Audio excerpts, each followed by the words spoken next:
Varicose veins కి సరైన చికిత్స కోసం సంప్రదించండి ఎవిస్ హాస్పిటల్. నమస్తే మేడం. నమస్తే మేడం, నా పేరు శ్రీలేఖ మేడం. నేను వికారాబాద్ నుండి వచ్చాను. అసలు నా ప్రాబ్లం ఎలా చెప్పాలో కూడా నాకు అర్థం కావట్లేదు మేడం. అసలు అది ఎట్లా చెప్పాలో కూడా నాకు తెలియట్లేదు మేడం. ఎంత ఉంటుంది? 17 సంవత్సరాలు మేడం. సో 17 అంటే మ్యారేజ్ అయితే కాలేదు? లేదు మేడం. అంటే నేను సమస్యతో ఉన్నాను అంటే ఏమైనా మ్యారేజ్ అయిందేమో, వాళ్ళ భర్తతో ఏమన్నా సమస్య ఏమో అని అనుకున్నాను. 17 years గర్ల్కి ఏం సమస్య ఉంటుంది? ఇది ఏమి ఇబ్బందికర పరిస్థితి ఏం లేదు, మేము చూసుకుంటాం. చెప్పున్నాను. నా ప్రాబ్లం అసలు ఎట్లా చెప్పుకోవాలో కూడా అది నాకు తెలియట్లేదు అసలు. ఎవరికన్నా ప్రాబ్లం వస్తే ఇంట్లో తల్లిదండ్రులు చెప్పుకుంటారు, కానీ నా ప్రాబ్లం వచ్చేసి మా అమ్మగారే. అది చెప్పినా కానీ నాకు మాటలు కూడా రావట్లేదు మేడం. యాక్చువల్లీ నేను స్కూల్కి వెళ్ళేటప్పుడు అంత బాగానే ఉంది మేడం. కొద్ది రోజులకి నన్ను అందరూ ఏడిపించారు మేడం. మీ అమ్మ అలాంటిది, మీ అమ్మ ఇలా చేస్తుంది అంట కదా అనేసి చాలా మంది ఏడిపించారు. నేను అందరితో గొడవ పడ్డాను. మా అమ్మ అలా కాదు, మా అమ్మ ఇలా చేస్తుంది అలా చేస్తుంది అంటే ఏం చేసేది మీ అమ్మ? ఏం చేస్తుంది అంటే మీ అమ్మ వ్యభిచారం చేస్తుంది అంట కదా అనేసి అందరు ఏడిపించారు మేడం. నేను అసలు అవన్నీ నేను పట్టించుకోలేదు మా అమ్మతో. మా అమ్మ అలాంటిది కాదు, మా అమ్మ చాలా మంచిదని నేను చాలా గొడవ పడ్డాను. కానీ అందరూ ప్రతి ఒక్కరు నా ఫ్రెండ్స్ కానీ అందరూ అలా అంటూ ఏడిపిస్తుంటే నా వల్ల కాలేదు మేడం. అలా అని మా అమ్మని కూడా పోయి నేను డైరెక్ట్ గా అడగలేను. అసలు అది ఏం చేయాలో కూడా నాకు అర్థం అయ్యేది కాదు. ఎవరెవరు ఉండేవాళ్ళమ్మా మీరు? నేను మా అమ్మగారు ఇద్దరమే మేడం. ఉండేవాళ్ళు ఇంట్లో. అమ్మ, మీ నాన్నగారు ఏం చేస్తారమ్మా? నాన్నగారు లేరు మేడం. లేరంటే అసలు నేను అమ్మని కూడా అడిగాను మేడం, నాన్న ఎక్కడ అంటే నాన్న నీకు నాన్న లేరు, ఎవరు లేరు అనేసి అమ్మ అన్నది మేడం. అంటే మీ స్కూల్లో ఇప్పుడు మీరు చదువుకుంటున్నారు కదా, ఆ అమ్మ చదువు ఆపేసింది మేడం. సరే ఆపేశారు, బట్ ఎక్కడ మటు చదువుకున్నారు? నేను 7th వరకు చదివాను. 7th మటుకు చదువుకున్నారు. చదువుకున్నప్పుడు మీ స్కూల్లోని అడ్మిషన్ తీసుకునేటప్పుడు రికార్డ్స్ లోని మీ ఫాదర్ పేరు ఉండాలి. అలా ఏమన్నా తెలుసా మీకు? లేదు మేడం, అసలు మీకు తెలియదు. చిన్నవాళ్ళు కాబట్టి 7th క్లాస్ కాబట్టి మీకు తెలియదు. అంతేనా? మీ మదర్ ఏమో ఎవరో చెప్పలేదు? లేదు మేడం. సో టోటలీ మీకు ఫాదర్ ఎవరో తెలియదు మేడం. అంతే. అప్పుడు కూడా అడగలేదు మేడం. ఇప్పుడు అందరు నన్ను ఇలా అంటుంటే ఏమని అంటున్నారు? నీకు మీ నాన్న లేడు అన్నారా? లేదు మేడం, మీ అమ్మ అలాంటిది, ఇలా చేస్తుంది, అసలు మంచిది కాదు అనేసి అందరు అంటా ఉన్నారు మేడం. నేను అలా అసలు ఎందుకు అంటున్నారు కూడా నాకు అర్థం కాక నేను పోయి మా అమ్మని అడిగాను మేడం. ఎందుకు అలా అంటారు, నేనేం చేశాను, ఎందుకు ఏడిపిస్తున్నారు అంటే మీ అమ్మ మంచిది కాదంట, అందరూ మీ ఇంటికి వస్తున్నారంట. అందరు మగవాళ్ళు మేడం. అందరు మగవాళ్ళు వస్తున్నారు మీ ఇంటికి? అవును మేడం. అంటే బంధువులు చుట్టాలు వాళ్ళు కాదు, ఎవరో ఎవరు లేరు మేడం. అసలు బంధువులు ఎవరు లేరు. మీ మదర్ యొక్క ప్రవర్తన మగవాళ్ళతో ఏ విధంగా ఉండేది? చాలా హ్యాపీగా ఉంటుంది మేడం. వాళ్ళు హ్యాపీగా క్లోజ్గా. అవును మేడం, మీ మదర్ ఏం ఉద్యోగం చేస్తారు యాక్చువల్గా? అంటే అర్నింగ్ ఎట్లా మీకు? అదంతా ఏం లేదు మేడం. నేను కూడా మామూలుగానే అడిగాను మేడం. అయితే డబ్బులు ఎక్కడ వస్తున్నాయి అంటే అందరు ఇలా వచ్చిన అంకుల్స్ అందరి దగ్గర నుండి తీసుకుంటా ఉంటది మేడం. అంటే మీ అమ్మగారి వృత్తి అది. ఎవరో ఒకళ్ళు వస్తున్నారు పోతున్నారు, చాలా మంది అంకుల్స్ వస్తున్నారని నువ్వు మీ అమ్మగారిని అడిగేదానివి కదా. సంపాదన కూడా అంటే అమ్మ ఆ రకంగానే సంపాదించే నిన్ను పెంచుతోంది, తనకు కావాల్సిన విధానాలన్నీ చూస్తుంది కదా. మరి అలా ఉన్నప్పుడు నీకెప్పుడు నువ్వు వాళ్ళని వెళ్ళి అడిగావా? ఆ వచ్చే అంకుల్స్ వాళ్ళతో మాట్లాడావా? అసలు ఏం జరిగిందో కూడా నాకు అసలు తెలియదు మేడం. ఎందుకు వస్తున్నారో కూడా తెలియదు మేడం. అంటే పగలపూటే వచ్చేవాళ్ళ, లేకపోతే రాత్రి పూట వచ్చేవాళ్ళ? ఎప్పుడు పడితే అప్పుడే వచ్చేవారు, కానీ అప్పుడు వచ్చేవాళ్ళు. ఏం జరుగుతుందో నాకు అసలు అర్థమయ్యేది కాదు మేడం. నేను చదువుకుంటూ ఉండేదాన్ని. శ్రీలేఖ, అంటే మాకు ఎగ్జాక్ట్ గా వాట్ ఈస్ హ్యాపెనింగ్ అన్నది మాకు ఎగ్జాక్ట్ గా తెలియాలి. Just we can't imagine things, అంతే కదా. ఊహించుకొని మేము ఒక నిర్ణయానికి వచ్చి మీతో మాట్లాడలేము. మీరు చెప్పే దాని ప్రకారం మీ ఇంటికి చాలా మంది మగవాళ్ళు వస్తూ ఉంటారు. మీ మదర్ వాళ్ళతో చాలా హ్యాపీగా ఉండేవారు. ప్లస్ ఇంకోటి ఏంటంటే మీకు మీ మదర్ ఎటువంటి సంపాదన చేసేటటువంటి వృత్తి కానివ్వండి, ఉద్యోగం కానివ్వండి ఆమె చేయటం లేరు. సో మీకు డబ్బులు మాత్రం వస్తున్నాయి, మీరు అడిగేది డబ్బు ఎలా వస్తుందంటే వచ్చిన వాళ్ళు ఇస్తూ ఉండేవారు అని చెప్పారు. So do you mean to say మీరు చెప్పదలుచుకున్నది మీ మదర్ ఈ విధంగా అంటే వచ్చేటటువంటి మగవాళ్లతోని ద్వారా సంపాదిస్తుంది అని చెప్పదలుచుకున్నారా ఖచ్చితంగా, లేదా మీరు ఊహించుకొని మమ్మల్ని ఊహించుకోమంటున్నారా? లేదు మేడం, అసలు ఏం జరిగిందంటే అదంతా అయిపోయింది మేడం. తర్వాత నేను మా అమ్మని అడిగాను, ఓకే ఎందుకు అమ్మ ఇదంతా ఎందుకు చేస్తున్నావు? అప్పుడంటే నాకు అర్థం కాలే ఎందుకు ఇలా చేస్తుందో, అసలు ఆ ఏజ్లో నాకేం తెలియదు మేడం. ఓకే అయితే ఇప్పుడు అర్థమైంది. అర్థమైతే నేను పోయి అడిగాను, మేడం ఏందమ్మా ఎందుకు ఇలా చేస్తున్నావు అంటే, నీకేం తెలీదు, నా వృత్తే ఇది, నేను ఇలా చేస్తేనే కదా నువ్వు చదువుకుంటున్నావు తింటున్నావు అనేది నాకే అలా చెప్పేది మేడం. కానీ ఇప్పుడు అదంతా పక్కన పెట్టేస్తే నన్ను కూడా చదువు ఆపేసి నన్ను కూడా ఈ వృత్తిలోకి రమ్మని బలవంతం పెడుతుంది మేడం. అయ్యో రామా, ఓకే నాకు ఇష్టం లేదమ్మా అని ఎంత చెప్పినా గానీ లేదు, నా తర్వాత నువ్వే ఇది అంతా చూసుకోవాలి, ఎలాగైనా నువ్వే రావాలి, చదువు అంతా పక్కన పెట్టేసాయి, నువ్వు ఒక వయసుకు వచ్చే వరకే నేను ఇన్ని రోజులు ఎదురు చూశాను, అందుకే నేను ఇన్ని రోజులు ఏమనలేదు, ఇప్పుడు మాత్రం నువ్వు ఖచ్చితంగా వెళ్ళాలి, నేను చేసిన దారిలోనే నువ్వు వెళ్ళాలి, కాబట్టి ఎలాగన్నా నా మాట వినాలనేసి నన్ను బలవంత పెడుతుంది మేడం. నాకు ఇష్టం లేదు, నేను రాను అనగానే కొట్టి మరీ ఆ రూమ్లో మొత్తం పెట్టేసి లాక్ చేసేసింది మేడం.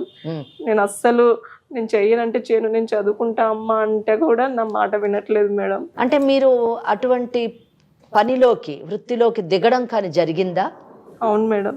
అంటే మీరు కూడా వెళ్ళాల్సి వచ్చిందా అని అడుగుతున్నారు. మీరు చేశారు అటువంటి పని? అవును మేడం. అది ఎట్లా జరిగిందమ్మా? అదే మేడం, నాకు ఇష్టం లేదన్నా కానీ మా అమ్మ బలవంతంతో తిండి పెట్టకుండా అలానే ఉంచేసి నేను వెళ్ళే వరకు పట్టుబట్టింది మేడం. ఇక నేను తప్పక పరిస్థితుల్లో వెళ్ళాల్సి వచ్చింది మేడం. కానీ నా వల్ల కాలేదు మేడం, నేను భరించలేకపోయాను మేడం. అసలు ఎవరు పడితే వాళ్ళు చిన్న పెద్ద ఏ ఏజ్తో సంబంధం లేకుండా వచ్చి నేను అసలు అవన్నీ చెప్పుకోలేకపోతున్నా మేడం. అసలు ఆ నరకం నేను అస్సలు భరించలేకపోతున్నా మేడం. మాకు అర్థమవుతుందమ్మా నీ బాధ. కొట్టేవాళ్ళు మేడం, చేతులు కట్ చేసేవాళ్ళు, సిగరెట్లతో కాల్చేవాళ్ళు, మందు తాగొచ్చి ఇష్టం వచ్చినట్టు బిహేవ్ చేసేవాళ్ళు మేడం.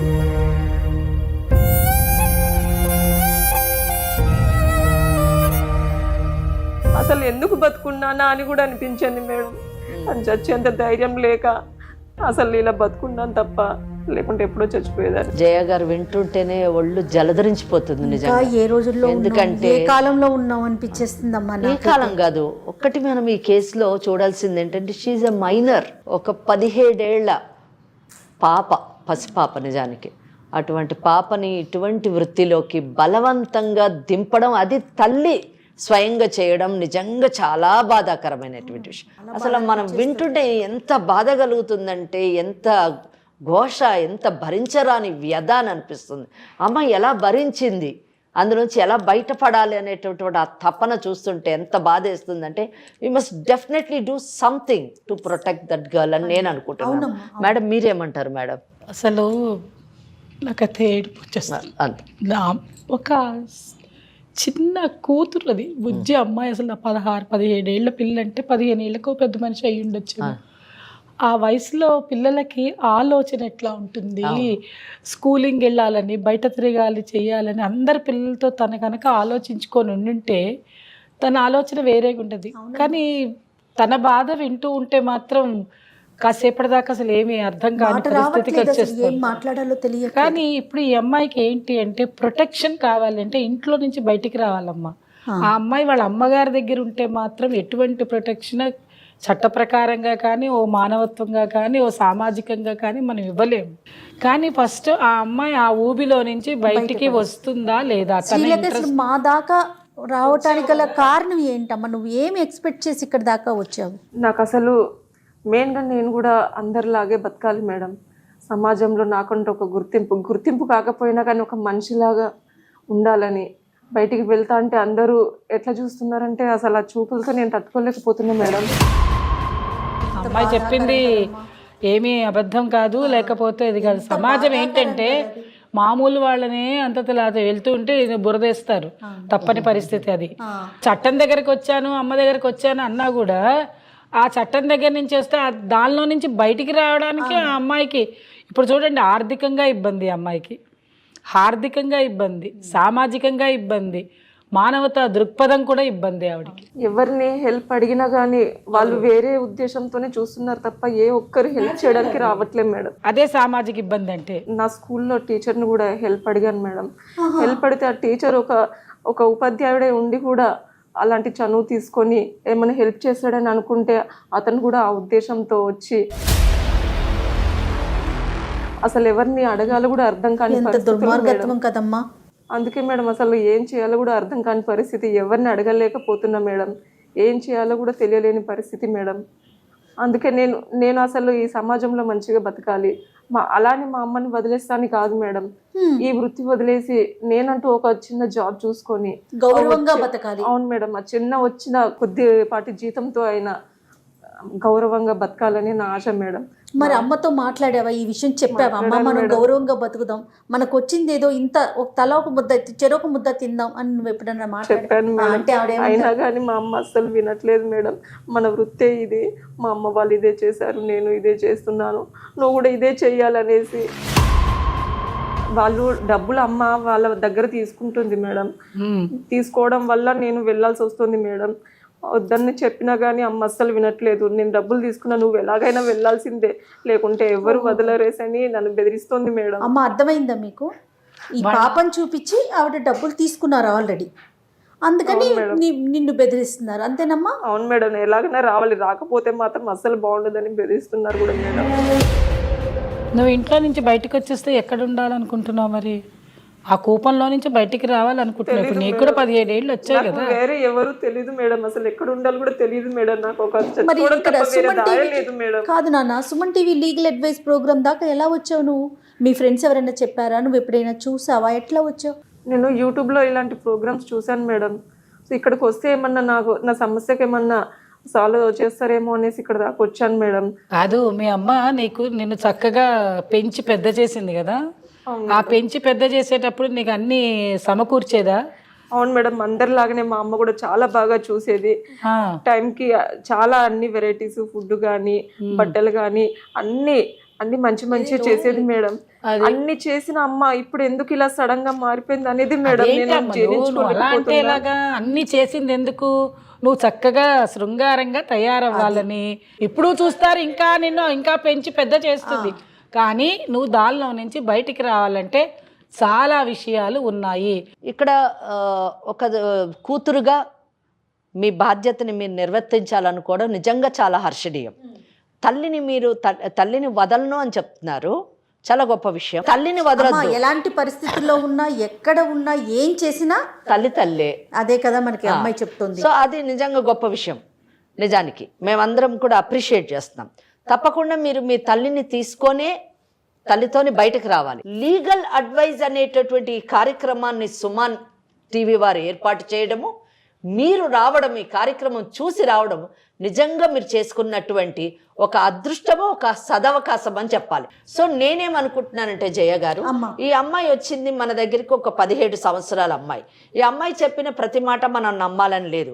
ఈ మధ్యన ఏంటంటే యువత కొద్ది మంది తల్లిదండ్రులు వాళ్ళ యొక్క కోరికల్ని ఆశల్ని కాదన్నప్పుడు వాళ్ళు వ్యతిరేకంగా తల్లిదండ్రుల పట్ల మాట్లాడుతున్నటువంటి కేసులు కూడా మనం చాలా చూస్తూ ఉన్నాం.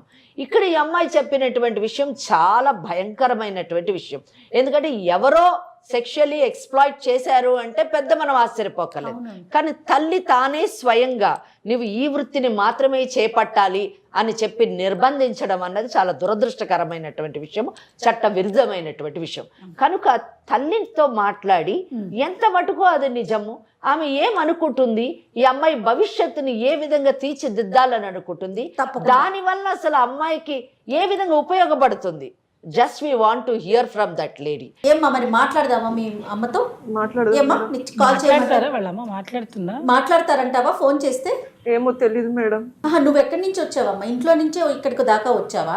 ఎందుకోసం వచ్చావు? అదే మేడం, మా అమ్మ పంపించిందని వచ్చిన మేడం. అక్కడికి వెళ్ళకుండా నేను ఇక్కడికి వచ్చాను మేడం. అమ్మకి తెలియదు. అమ్మ ఎందుకు పంపించిందా? ఇక్కడ ఎవరన్నా కలవమని పంపించిందా? ఎవరన్నా నీ ఫ్రెండ్స్ కోసం వచ్చావా? లేదు మేడం, మా అమ్మ డబ్బులు తీసుకొని పంపించింది మేడం. అందుకే నేను అక్కడికి వెళ్ళకుండా ఇక్కడికి వచ్చాను మేడం. అవుట్ స్టేషన్ లో, ఇంటి దగ్గర కాకుండా అవుట్ స్టేషన్ లో కూడా బిజినెస్ ని వ్యాప్తి చేసుకోవడం కోసం పంపించింది. కర్మ అమ్మా కర్మ. మరి మాట్లాడదామంటావా అమ్మతో ఏనన్నా? మాట్లాడదాం మేడం. ఏమ్మా కాల్ చేద్దాం. మాట్లాడు సరే. మాట్లాడు నీ నువ్వే దగ్గర ఫోన్ ఉందా? ఉంది మేడం. ఒకసారి మరి ఫోన్ చేస్తావా? ఓకే చెయ్యమ్మా.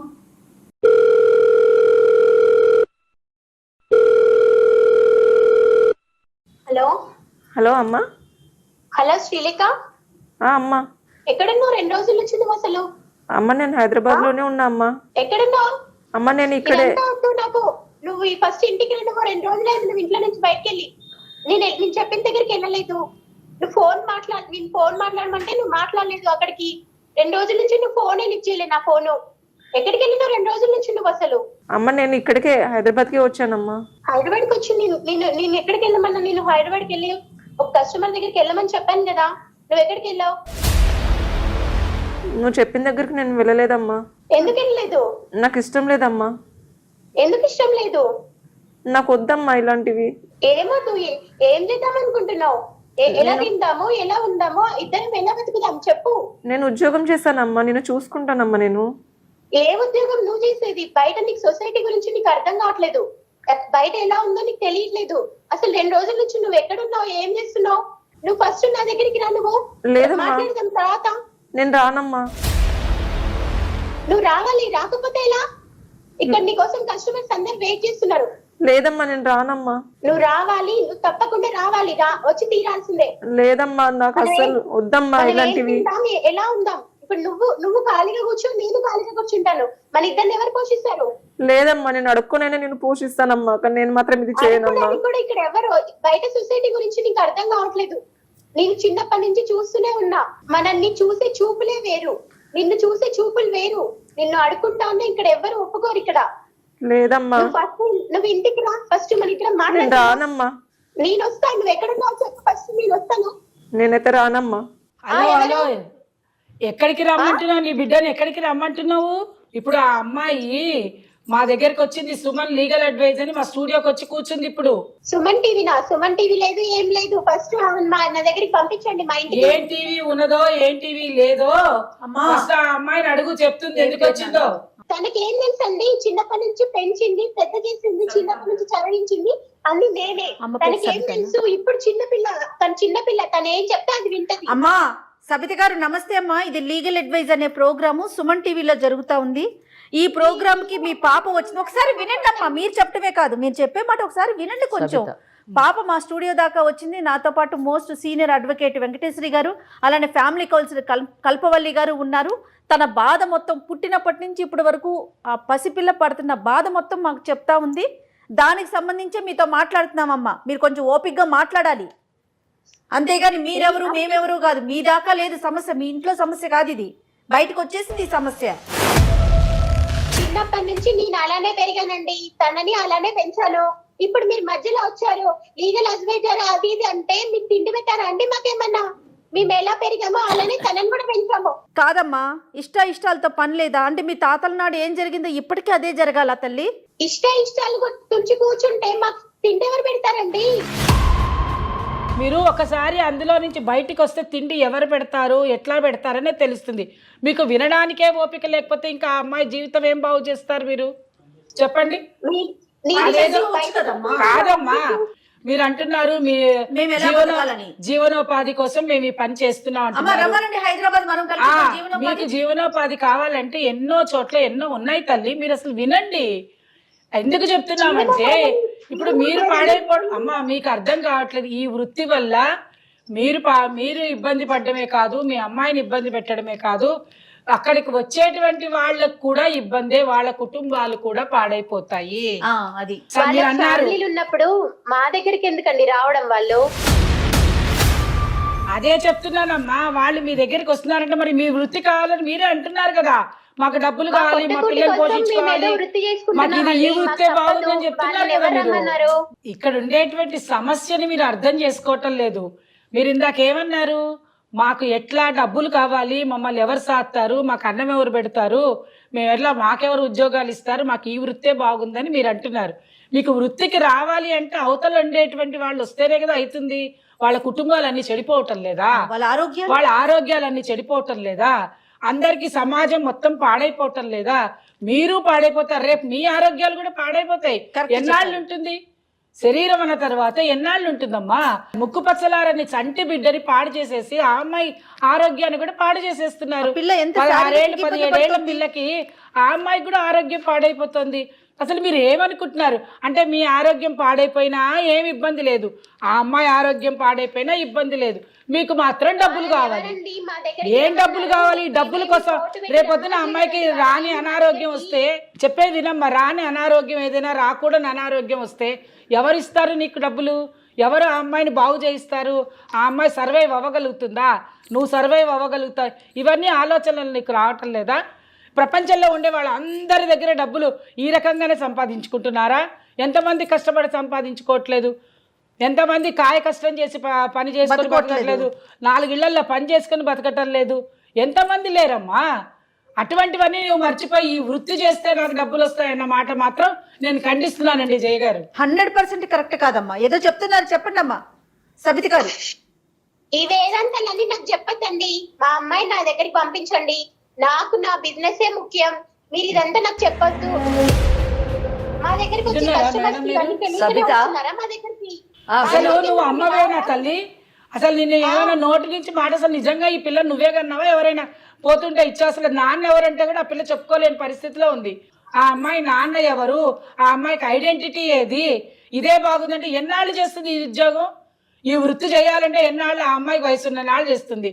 తర్వాత ఆ అమ్మాయి పరిస్థితి ఏంటి? అసలు నువ్వు ఇట్లా అమ్మవేనా? అమ్మలాగా మాట్లాడుతున్నావు. అమ్మకు అమ్మ అనే పదానికి విలువ లేకుండా చేసేసింది. ఇక మాతృదేవోభవ ఏముంది ఇంకా? మాకు ఈ వృత్తిలో నాన్నలు భర్తలు ఉండరు. మాకు ఎవరు ఉండరు ఇక్కడ. మాకు కడుపు పోషణ కోసమే మేము ఇదంతా వృత్తి చేస్తున్నాం. ఇదంతా నాకు అనవసరం అండి. నా కూతుర్ని నా దగ్గరికి పంపించండి ఫస్ట్. అమ్మ ఏంటమ్మా ఇంత దారుణంగా మాట్లాడుతుంది ఆవిడ? అసలు ఆవిడ తల్లేనా? ఆడపిల్లని తీసుకొచ్చి ఆడపిల్లని పాడు చేసి ఇంకా పైగానేమో ఆ పిల్ల ఇక్కడ దాకా వస్తే మా ఇంటికి పంపించు ఇక్కడ మీరెవరని అడుగుతుంది? మీరెవరని అడగండి. అవునండి, నేను చెప్పాను నీకు తల్లినని. తనేం నా సొంత కూతురు కాదు. తనని తన తండ్రి డబ్బు కోసం నా దగ్గర వదిలేసి వెళ్ళాడు. చిన్నప్పుడు నన్ను కూడా మా అమ్మాయి వీళ్ళ దగ్గర వదిలేసి వెళ్ళింది. మేమేం సొంత కూతుర్లం కాదు. ఆమె తనేం నాకు సొంత కూతురు కాదండి. ఇంకెవరు చెప్పారు తన సొంత కూతురని? ఆమె చెప్తేనే మాకు తెలిసింది. తెలుసా? నాకు తెలియదు మేడం, నాకు సొంత ఇప్పుడే కూతురు తెలిసింది మేడం. కాకపోయినా తనని చిన్నప్పుడు పెంచి పెద్ద చేసి మంచిగా అంటే ఈమె కూడా ఒక పిల్లల్ని కొనుక్కొచ్చుకుంటుంది అనమాట. పిల్లల్ని తెచ్చుకొని పిల్లలతోటి వ్యాపారం చేస్తుంది. మేడం మీరు ఇది ప్లీజ్ నోట్ దిస్ పాయింట్. పిల్లల్ని తెచ్చుకోవడం ఏంటో, తెచ్చుకున్న తర్వాత ఈ పిల్లల్ని పెంచి పెద్ద చేసింది వ్యాపారం. మీరు వ్యాపారం అన్నది ఇది మా సొంత మా ఇష్టం అండి. ఇది వ్యాపారం ఎందుకు కాదు మరి? సబిత, డబ్బుతో కూడిన ప్రతిదీ వ్యాపారమే. నువ్వు వ్యాపారం చేయడానికి వస్తే కదా పిల్లని పెంచి పెద్ద చేసావు, లేకపోతే ఊరికే చేస్తావు. ఎవరో పిల్ల పోలే అసలు విషయం బయట పెట్టావు. ఎవరో పిల్లని తీసుకొచ్చి నీ దగ్గర ఉంచుకున్నావంటేనే వ్యాపారం చేయడం కోసం పెట్టుబడి పెట్టావు ఆ పిల్లకి. అంతేగా అమ్మా నువ్వు నా సొంత అమ్మ కాదా అమ్మా? నిన్ను సొంత కూతురు కాకుండా నిన్ను వదిలేసానా? చదివించి పెంచి పెద్ద చేసి ఇంత దాన్ని చేశానే. నీకు ఎప్పుడైనా కానీ అనిపించలేదా ఈ అమ్మని ఎలా మోసం చేయాలనిపించింది నీకు? నాకు ఇంట్లో నుంచి చెప్పకుండా ఇంట్లో నుంచి ఎలా నేను వెళ్ళిపోతా మేడం. అట్లా ఎక్కడికమ్మా? కూర్చో కూర్చో కూర్చో. అట్లాంటి వాళ్ళ కోసం నీ జీవితం పాడు చేసుకుంటే ఎట్లా? ఆమె చేసిన పనికి ఇంకా నువ్వు జీవితం కూడా పాడు చేసుకుంటా. ఇప్పటికన్నా కళ్ళు తెచ్చుకుని బయటకు వచ్చావు. సమాజం అయిపోయింది. ఇప్పుడు సమాజంకి అయిపోయింది. ఎవరైతే ఆవిడ చక్కగా ఒప్పుకుంటోంది, తను చెప్పినవన్నీ వింటోంది. కూర్చోమ్మా, కూర్చో.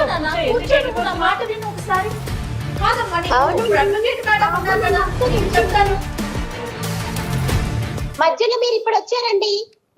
ఇవన్నీ చెప్పి తన జీవితాన్ని నాశనం చేయకండి. అమ్మ మేమేం చెప్పలేదు తల్లి. సబిత గారు మొత్తం మీరే చెప్పుకున్నారు. మేమేమి చెప్పలేదు. ఎలా ఉన్నాయో మీకేం తెలుసండి? రేపొద్దున తినడానికి తిండి లేకపోతే మీరు పెడతారండి మాకేమన్నా తిండి? పెడతాం రామ్మా. నీ వృత్తి మానేసి వచ్చేస్తావా? ఏం మాట్లాడుతున్నావు? ఇందా నుంచి ఇదే మాట ఇంతమంది చెప్తున్నా కూడా. దామ్మా కూర్చో, నువ్వు కూర్చో. నువ్వు అట్లా వెళ్ళిపో, మాకు కూర్చో. మేడం ఉన్నారు, మాట్లాడతారు. మా పిల్లని మా దగ్గర పంపించండి.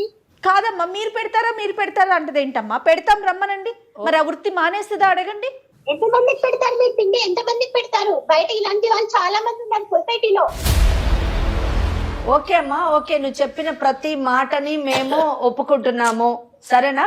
ఇప్పుడు మేము చెప్పేది కాస్త ఓపిక్గా ప్రశాంతంగా వినడానికి ప్రయత్నించు. నీకు అందులోని ఏమైనా నీకు అనుకూలంగా అనిపిస్తే ఉంటే తప్పకుండా నువ్వు చెప్పేది మేము ఆమోదిస్తాము. ఒకవేళ నీకు అనుకూలంగా లేదనుకో, నువ్వు మేం చెప్పింది వినాలి. ఒకవేళ వినలేదనుకో వినేటట్టు చేస్తాం. సో నేను వెంకటేశ్వరి అని లాయర్ని. నేను మీ అమ్మాయి మా దగ్గరికి లీగల్ అడ్వైస్ సుమన్ వారు నిర్వహించేటటువంటి కార్యక్రమానికి వచ్చింది.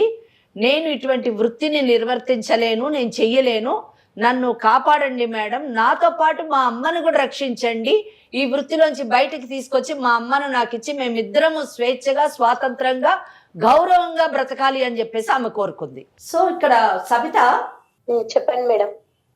నువ్వు చెప్పిన ప్రతి మాట నేను జాగ్రత్తగా విన్నాను.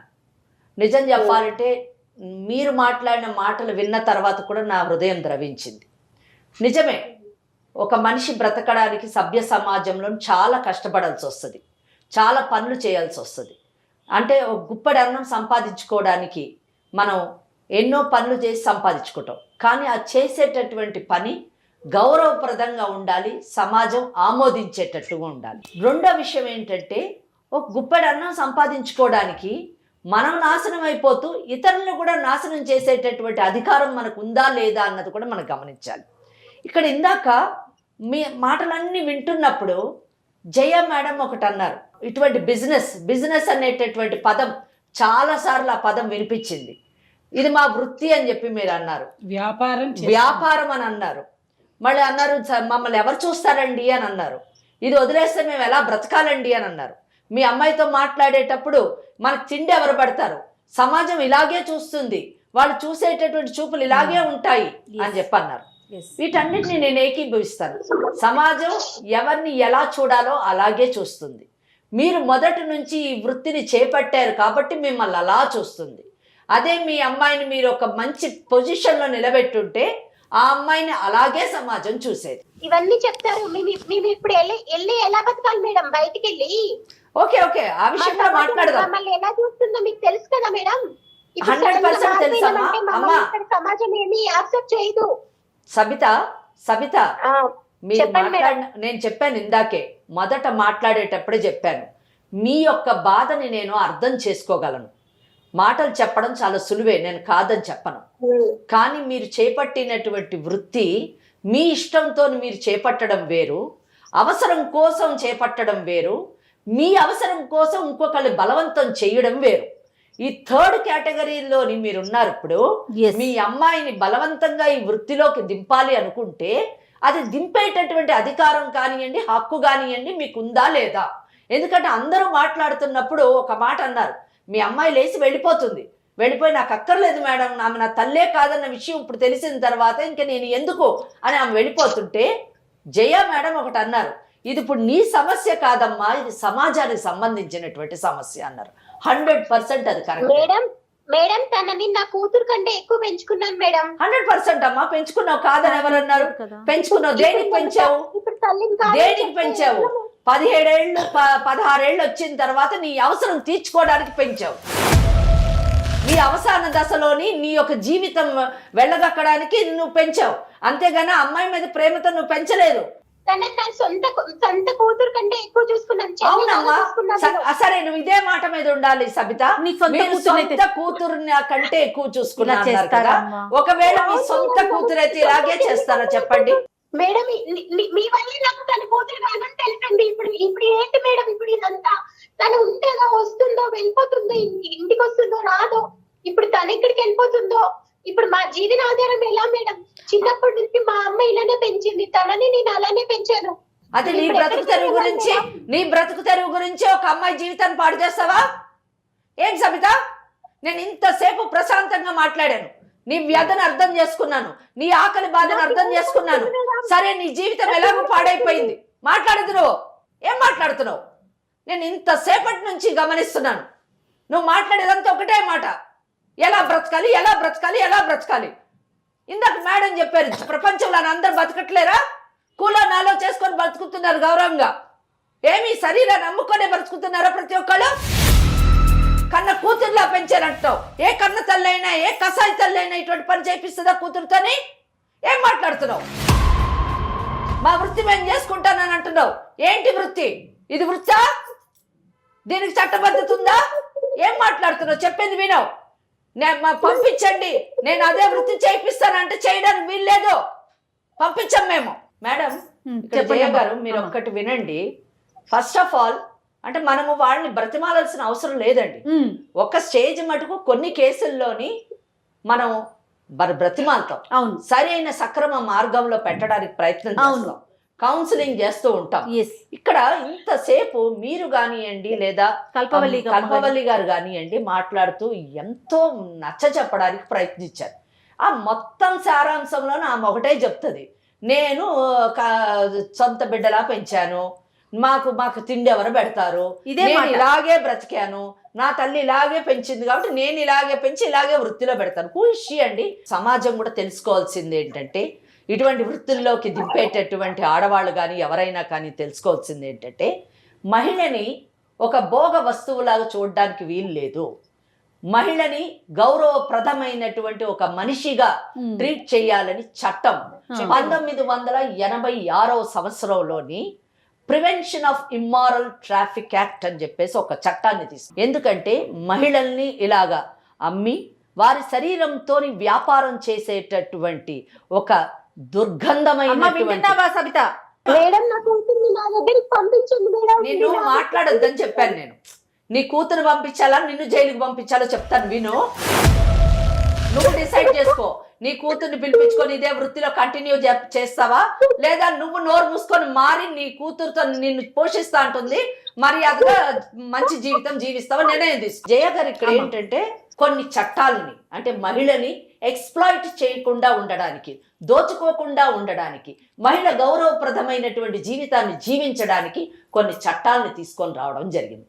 మహిళలు నిజం చెప్పాలంటే ఈ అమ్మాయి పెంచబడినటువంటి ఒక మహిళ చేతిలోని నిజానికి ఎక్స్ప్లాయిటేషన్ కి గురైంది. అవునమ్మా. కానీ మనం అల్లారు ముద్దుగా పెంచుకునేటటువంటి బిడ్డల్ని సైతం ఎత్తుకొని వెళ్ళిపోయి ఈ వృత్తిలోకి బలవంతంగా దింపుతున్నటువంటి కేసులు మేము కోకొల్లలు చూస్తూ ఉంటాం. అది ఎంత దయనీయం అండి. నిజంగా మన కడుపును పుట్టినటువంటి బిడ్డలు, మనం హక్కును చేసుకొని పెంచినటువంటి బిడ్డల్ని ఎవరో ఎత్తుకెళ్ళిపోయి ఏదో రెడ్ లైట్ ఏరియాస్లో అమ్మేసి వాళ్ళని 10 మంది 100 మంది మృగాల్లాంటి మగవాళ్ళు దోచుకుంటుంటే వినడానికి కానివ్వండి అసలు తలుచుకుంటేనే హృదయం ద్రవించిపోతుంది. 1986లోని ఒక చట్టాన్ని తీసుకొచ్చారు, ప్రివెన్షన్ ఆఫ్ ట్రాఫిక్ యాక్ట్ అని చెప్పేసి తీసుకురావడం జరిగింది. అయితే దీని తర్వాత ఇంకా దీన్ని కఠినంగా ఇంకా పగడ్బందీగా తీసుకురావాలని అది పీటా అయితే సీత అనేటటువంటి యాక్ట్ని తీసుకొచ్చింది. అది ఫస్ట్ యాక్ట్ 1986లోని ప్రివెన్షన్ అయితే second act suppression of human trafficking act. అంటే ఇటువంటి చర్యలు అంటే ఇటువంటి వృత్తులు చేపట్టినటువంటి సంస్థలను కానివ్వండి మనుషుల్ని కానివ్వండి సప్రెస్ చేయాలి, ఇటువంటి వాటిని సప్రెస్ చేయాలి అని సీత అనేటటువంటి యాక్ట్ని తీసుకురావడం. అయితే ఇక్కడ కేటగిరీస్ చేశారు. ఇది ఒక పెద్ద డిబేటబుల్ సబ్జెక్ట్ నిజం చెప్పాలంటే. అంటే ప్రాస్టిట్యూషన్ అన్నది అంటే వ్యభిచారం అన్నది మనం వ్యభిచారమే అనాలి పదాన్ని. ఈ వ్యభిచారం అన్నటువంటిది లీగలైజ్డా నాన్ లీగలైజ్డా అన్నది ఇక్కడ మెయిన్. అంటే ఇక్కడ క్వశ్చన్ మార్క్. కానీ భారతదేశంలో ఉన్నటువంటి చట్టము కంప్లీట్గా అది లీగలైజ్డ్ అని చెప్పదు, లేదా కంప్లీట్గా నాన్ లీగలైజ్డ్ అని చెప్పదు. ఎక్కడ మటుకు లీగలైజ్డ్, ఎక్కడ మటుకు నాన్ లీగలైజ్డ్. అంటే ఒక వ్యక్తి తన ఇష్టానుసారముగా తనకు అనుకూలంగా తన ఆనందానికి తన బ్రతుకు తెరివికి ఈ వృత్తిని కానీ చేపడితే అది లీగలైజ్డ్గా కన్సిడర్ చేస్తుంది. కానీ ఒక వ్యవస్థ పరంగా, ఒక సామాజిక పరంగా, ఒక ఇన్స్టిట్యూషన్ పరంగా ఇది వృత్తిని చేపడితే అది ఇల్లీగల్గా కన్సిడర్ చేస్తుంది. అందుకే దానికి ఏం చేశారంటే కేటగిరీస్ చేశారు. క్లయింట్స్ అనేటటువంటి వాళ్ళు అంటే ఈ వృత్తిలోని మహిళని దోచుకోవడానికి, మహిళ ద్వారా ఆనందాన్ని పొందాలి అనుకునేటటువంటి వారిని క్లయింట్స్ అని సెకండ్ కేటగిరీ చేసి ఈ క్లయింట్స్ కానీ మైనర్స్ని కానీ ఒకవేళ దోచుకోవడానికి ప్రయత్నిస్తే, సెక్షువల్ అబ్యూస్ చేస్తే వాళ్ళకి సుమారు 3 సంవత్సరాల పైబడిన శిక్ష విధించాలి అనేటటువంటి ఒక నియమాన్ని నియమించారు. అంటే ఇక్కడ ఈ కేసులోని ఈ అమ్మాయి మైనర్, ఆ విషయాన్ని మనం గుర్తుంచుకోవాలి. అంటే ఏ క్లయింట్ అయినా వచ్చి ఈ అమ్మాయిని కానీ ఈ వృత్తిలోని ఆ అమ్మాయిని సెక్షువల్ అబ్యూస్ చేస్తే వాడికి ముందు 3 సంవత్సరాల శిక్ష పడేటటువంటి అవకాశం ఉంది. అది కూడా ఏంటి, పబ్లిక్ ప్లేస్లో చేయకూడదు, న్యూసెన్స్ క్రియేట్ చేయకూడదు. సో ఇది సెకండ్ కేటగిరీ. ఇంకా థర్డ్ కేటగిరీ వచ్చినప్పుడు పింప్స్ అన్నారు. అంటే లవ్ చేస్తున్నానని చెప్పేసి, ప్రేమిస్తున్నానని చెప్పి ప్రేమికులు అమ్మాయిని, ఆ ప్రేమికురాలిని ఈ వృత్తిలోకి దింపి వారి ద్వారా ఆదాయాన్ని పొందడము, లేదా ఎవరైనా కానీ అమ్మాయిల్ని లేదా మైనర్స్ని కానివ్వండి, మేజర్స్ని కానివ్వండి, ఆ వృత్తి ద్వారా సంపాదించి వాళ్ళు బ్రతుకుతూ ఉంటే వాళ్ళకి 7 సంవత్సరాలు పైగా శిక్ష పడేటటువంటి అవకాశం ఉంది. ఆ థర్డ్ కేటగిరీలో కూడా ఈ సబిత పడుతుంది. మేము ఇలాగే బ్రతుకుతామండి, మేము వాళ్ళు డబ్బులు ఇవ్వాలండి, వాళ్ళు ఇస్తేనే మేము బ్రతుకుతామంటే వాళ్ళందరూ ముందు జైలుకి వెళ్తారు. సెకండ్ కేటగిరీ ప్రకారం. కేటగిరీ ప్రకారము ఈమె ఈ అమ్మాయిని ఉపయోగించుకొని డబ్బు సంపాదిస్తే ఆమె జైలుకి వెళ్తారు. అమ్మ అది ఇప్పుడు మైనర్ లో ఉంది, రేపు మేజర్ అయినా కూడా అది వర్తిస్తుంది. దెన్ ఫోర్త్ కేటగిరీ మీకు ఇటువంటి వృత్తులు చేసేటటువంటి సంస్థలు నడపడం అన్నది ఫోర్త్ కేటగిరీ. అంటే ఈమె నిజంగా అటువంటి సంస్థని నడుపుతుంది. అంటే ముందు తను చేసింది, ఈరోజు తను కడుపును పుట్టిన బిడ్డ కాదని తేలిపోయింది, ఇంకొక అమ్మాయిని తెచ్చుకొని ఆ వృత్తిని చేస్తుంది. కాబట్టి దాన్ని మనము యూజువలీ బ్రోతల్ హౌస్ అంటాం. అంటే షీఈ్ ఆల్మోస్ట్ ఫోర్త్ కేటగిరీ. నేను చెప్పింది కాదు, ఇది చట్టం చెప్పింది, యాక్ట్ చెప్పినటువంటి. ఈ బ్రోతల్ నడుపుతున్నటువంటి వారికి ఆల్మోస్ట్ 10 సంవత్సరాలు శిక్ష పడేటటువంటి ఇది చాలమ్మా. అయితే బ్రోతల్లోని మళ్ళీ కండిషన్స్ పెట్టారు.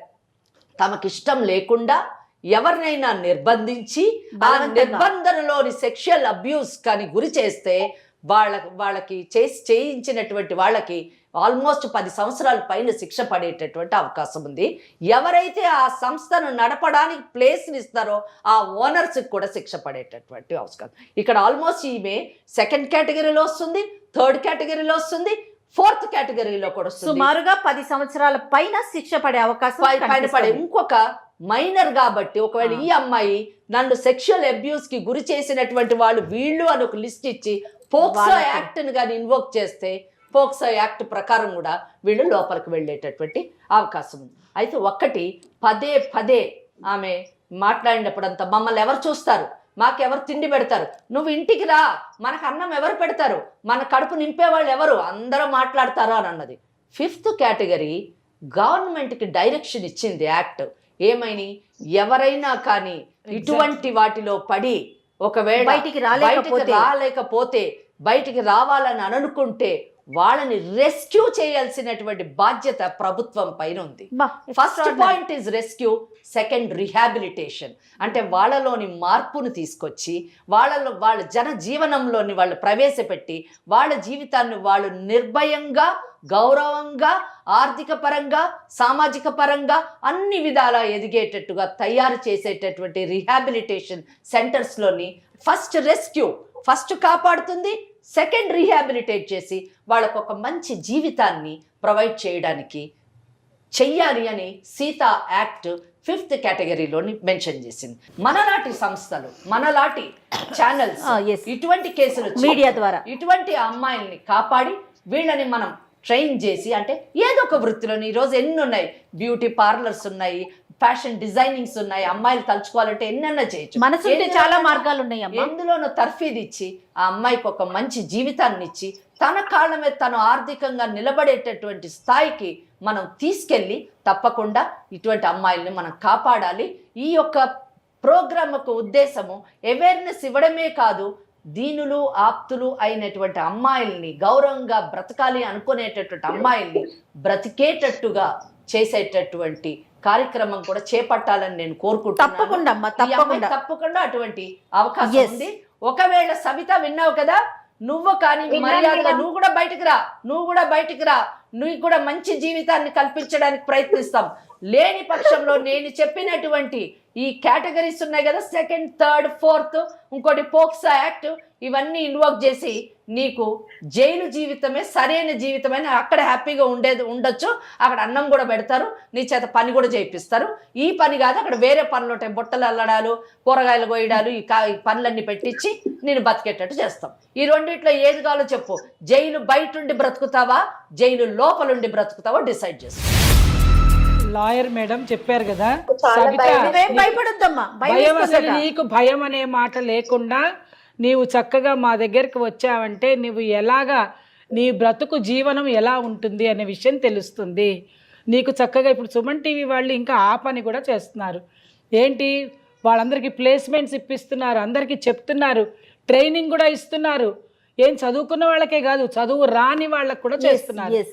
కాబట్టి ఇలాంటి మంచి వ్యక్తుల మధ్యలో మనం రావాలి, కానీ భయపడుతూ మాకు అన్నం ఎవరు పెడతారు, మాకు ఈ వృత్తే బాగుంది, కాబట్టి ఇది వృత్తి కాదు నాన్న.